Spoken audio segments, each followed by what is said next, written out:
E aí, olha só, lá na frente na Bíblia, depois de Jesus e tudo mais, você tem lá em Mateus 24, 37, 38, diz assim, ó: como foi nos dias de Noé, assim também será na vinda do Filho do Homem, pois nos dias anteriores ao dilúvio, o povo vivia comendo e bebendo, casando-se e dando-se em casamento. Festa atrás de festa. Até o dia em que Noé entrou na arca. Ou seja, esse dilúvio que a gente está contando, ele vai acontecer de novo. Vai. E Pedro fala, o apóstolo Pedro, que ouviu Jesus contando isso no Monte das Oliveiras pessoalmente, Pedro estava lá com Jesus. Quando Pedro vai falar da epístola dele, lá, as cartas que Pedro escreveu, Pedro fala o seguinte, ó. Deixa eu ler para vocês aqui essa passagem. Pô, antes já tem um monte de bilionário aí no mundo construindo bunker subterrâneo. Amigão, bunker e água não dá muito certo não, hein? Será? O cara tinha que estar construindo outra coisa. É que quando a gente fala que vai acontecer no dilúvio, é metafórico, né? Não necessariamente água. Pode ser essa guerra nuclear que tá iminente. É alguma coisa. Vai ser uma coisa terrível. Vai ser agora vai ser a ira, vai ser de Deus, porque Pedro falou o seguinte, olha... Cadê seu bunker, tio? Pedro, segunda carta de Pedro, capítulo 2, tá certo? Antes de continuar o vídeo, você já tentou entender a Bíblia, mas sente que falta algo? Com a Bíblia comentada por Rodrigo Silva, você terá acesso a explicações profundas, contexto histórico e revelações surpreendentes que vão transformar sua leitura. São videoaulas exclusivas com um dos maiores estudiosos da Bíblia, para que você compreenda as Escrituras de forma clara e impactante. Não perca essa oportunidade, clique no link na descrição e comece sua jornada de conhecimento agora. Versículo 3 em diante. Antes de tudo, saibam que nos últimos dias,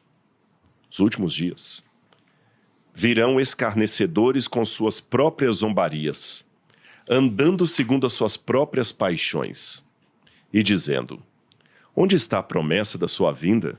Porque desde que os pais morreram, todas as coisas permaneceram como desde o princípio da criação. Acontece que de propósito esquecem que os céus existem desde muito tempo, e a terra surgiu da água, e através da água pela palavra de Deus. Com base nessa palavra, também o mundo daquele tempo foi destruído, afogado pela água. Pela mesma palavra, os céus e a terra que agora existem têm sido guardados para o fogo, estando reservados para o dia do juízo, da destruição dos ímpios. Há, porém, uma coisa, amados, que vocês não devem esquecer, que para o Senhor, um dia é como 1000 anos, e 1000 anos como um dia. O Senhor não retarda a sua promessa, ainda que muitos a julguem demorada. Pelo contrário, Ele é paciente com vocês, não querendo que ninguém pereça, mas que todos cheguem ao arrependimento. Porém, o dia do Senhor virá como um ladrão. Naquele dia, os céus passarão com grande estrondo, e os elementos se desfarão pelo fogo.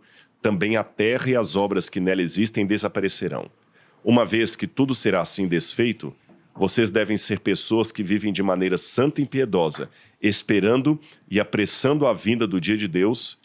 Por causa desse dia, os céus incendiados serão desfeitos, e os elementos se derreterão pelo calor. Nós, porém, segundo a sua promessa, esperamos novos céus e nova terra, nos quais habita a justiça. Cara, sabe o que o Rodrigo tinha que fazer? Ele tinha que... Narrar a Bíblia inteira. Narrar a Bíblia inteira. Caraca, pensamos igual. Substituir o Cid Moreira. Mas você sabe que eu gravei a Bíblia com o Cid Moreira? É mesmo? Tive esse privilégio. Ele fez uma versão da Bíblia em CD. Na verdade, era disco na época, um pendrive.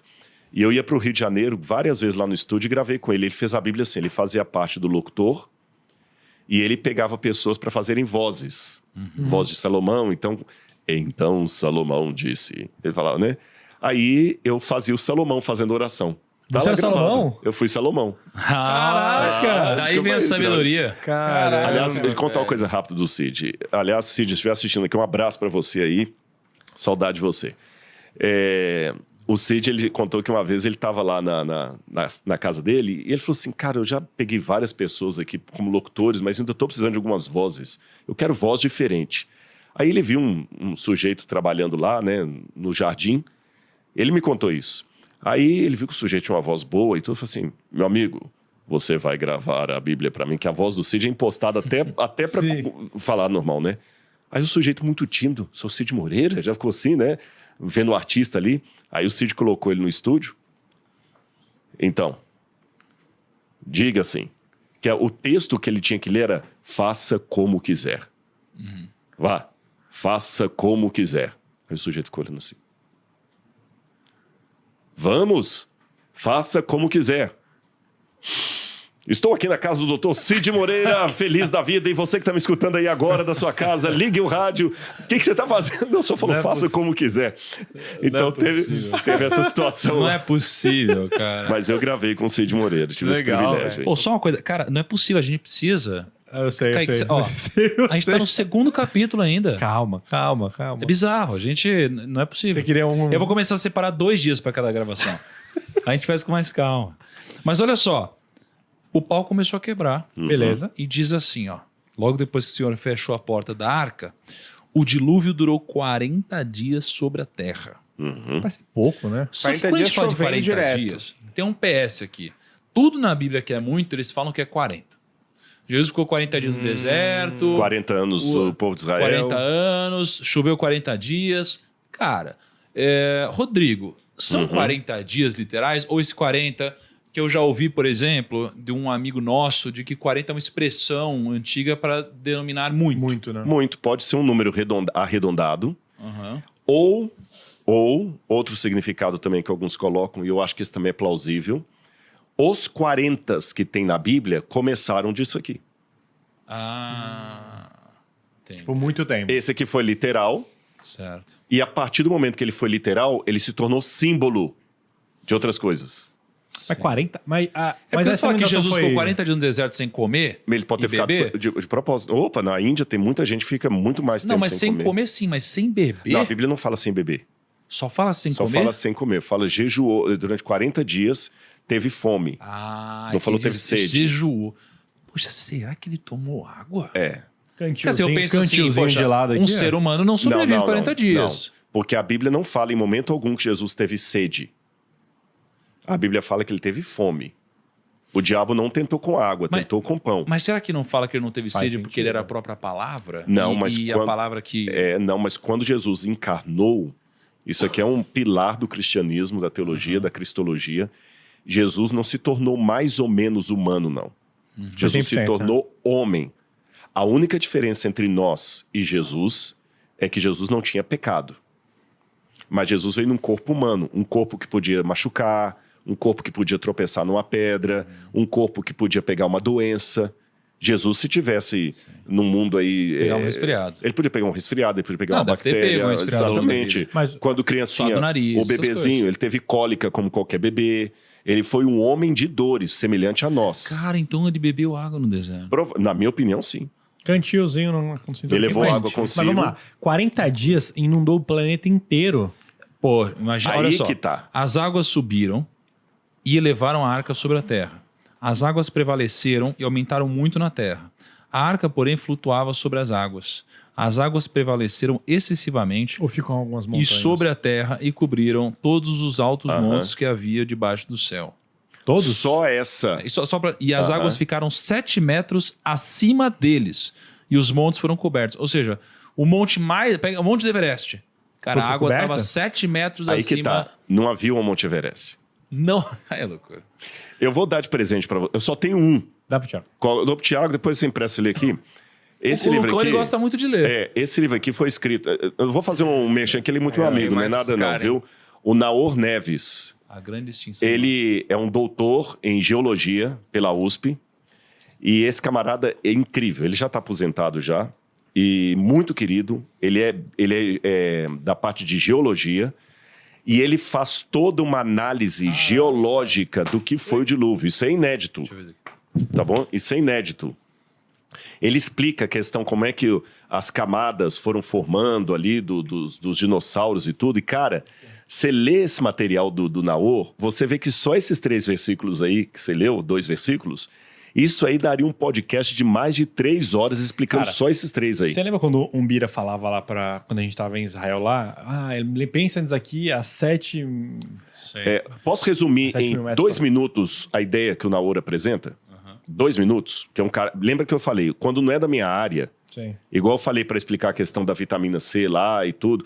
Não é da minha área, gente, então eu peço licença a vocês. Eu vou falar apenas citando pessoas da área. Sim. Se você achar que é uma bobagem, refuta o cara, tá bom? Geologia não é minha praia. Então eu vou resumir, se você estiver assistindo, desculpe, eu vou falar de maneira leiga, porque eu não sou geólogo. 2 ou 3 minutos para resumir o que foi o dilúvio. Não foi só água caindo. A Terra, hoje, a Terra está mais ou menos assim. Imagina um ovo cozido que você não tirou a casca. Tá.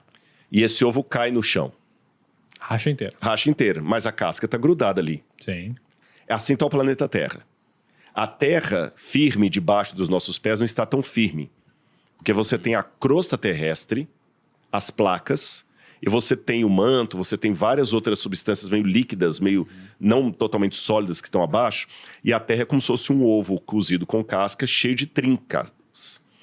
Então, se você está naquela casquinha do ovo trincada, quando uma casquinha entra na outra pelo movimento, é onde provoca o terremoto. Você pode ter um movimento de uma placa entrando debaixo da outra, afastando, fazendo um canyon, tá certo? E o que provocou a quebra desse ovo? Se você olhar para a Lua, a resposta do dilúvio está na Lua. Nossa. A Lua é cheia de mancha escura. O que é aquela mancha escura da Lua? Aquilo ali é magma basáltico. Magma basáltico é lava vulcânica derretida, mas a Lua não tem vulcão. O que foi aquele magma ali? A Lua, como nosso satélite natural, ela ganhou um monte de pancada chamados astroblemas. Tudo isso aqui, gente, é pesquisa dele, não é minha. São os meteoros que vêm batendo na Terra, tá certo? Os astros, e muitos deles a Lua recebeu aquelas pancadas, fizeram aquelas crateras na Lua. Como a Lua não tem atmosfera como a Terra, não tem vento, a cratera permaneceu. Ela recebeu a pancada e a cratera permaneceu. E no caso da Terra, os que bateram na Terra, houve 2 coisas. Primeiro, o efeito eólico cobriu muitas crateras.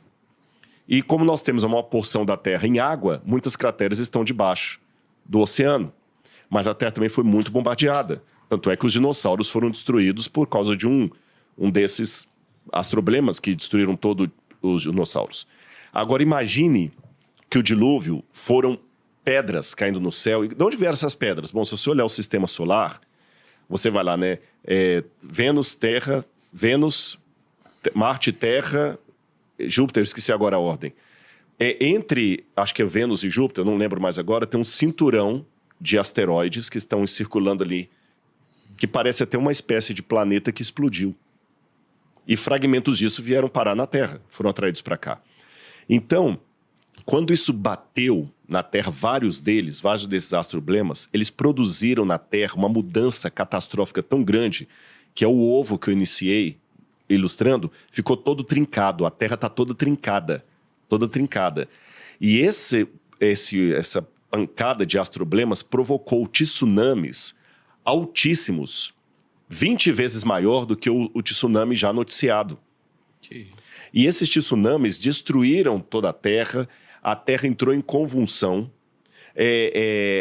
Muitos do que a gente tem hoje, desse manto da Terra, dessa crosta da Terra, foi empurrado literalmente.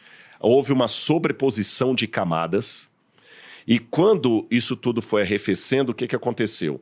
A Terra, lembra do ovo? Algumas camadas tectônicas, elas estão ali deslizando.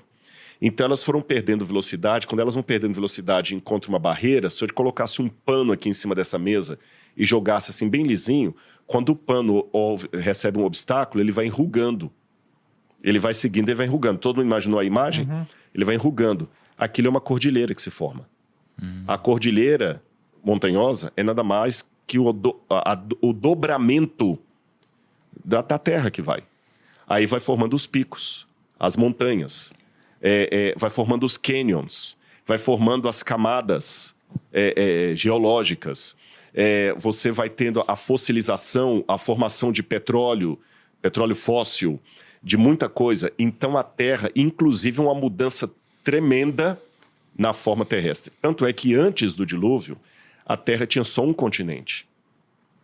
Esse continente foi tão violenta essa pancada que esse continente se subdividiu. Ele separou.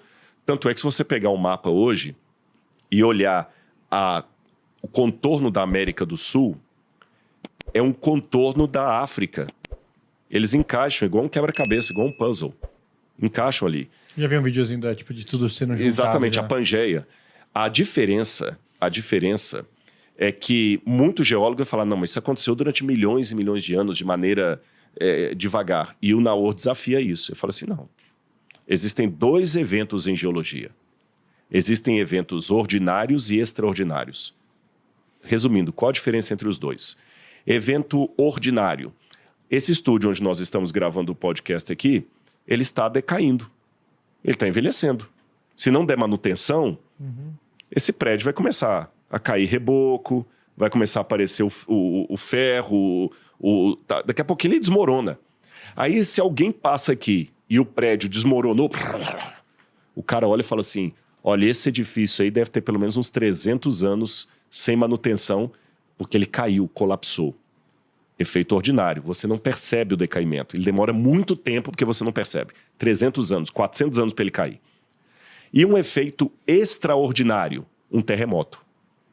Se houvesse terremoto no Brasil, um terremoto aqui provocaria a queda do edifício, mesmo que ele fosse novinho, em 5 minutos. Não precisava de 300 anos. E o efeito extraordinário, terremoto, você vê. Então, na geologia, você também tem efeitos ordinários e extraordinários. O ordinário é justamente aquilo que está um pouquinho assim, tendo a erosão, essas coisas assim, você não percebe, é muito lento. O extraordinário é uma catástrofe que provoca em dias ou horas o que numa situação normal demoraria meses, anos. Então, o Naor parte da tese que o dilúvio foi uma catástrofe mundial, que nós temos evidências dela em todo o planeta, que envolveu astroblemas, pedras caindo do céu, provocando tsunamis enormes, provocando toda a morte de vida, provocando mudança do eixo da Terra, provocando mudança climática da Terra, provocando tantas coisas que a arca só sobreviveu porque era um milagre de Deus, que ela não teria condição.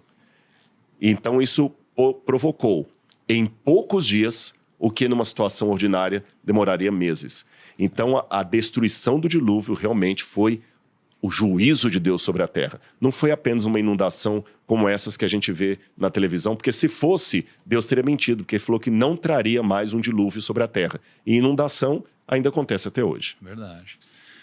Agora, eu tô pensando aqui pelo que você está falando, na verdade o maior milagre não foi um mérito de Noé, né, ter construído a arca apenas porque, mesmo ele tendo construído a arca com um dilúvio desse grau, nunca que uma arca sobreviveria. Não, nunca. Tudo isso. Foi exatamente o que eu falei. Barrinho de madeira. Foi Deus. Eu já vi alguns documentários do camarada fazendo uma miniatura da arca e colocando lá num laboratório para provar que ela resiste.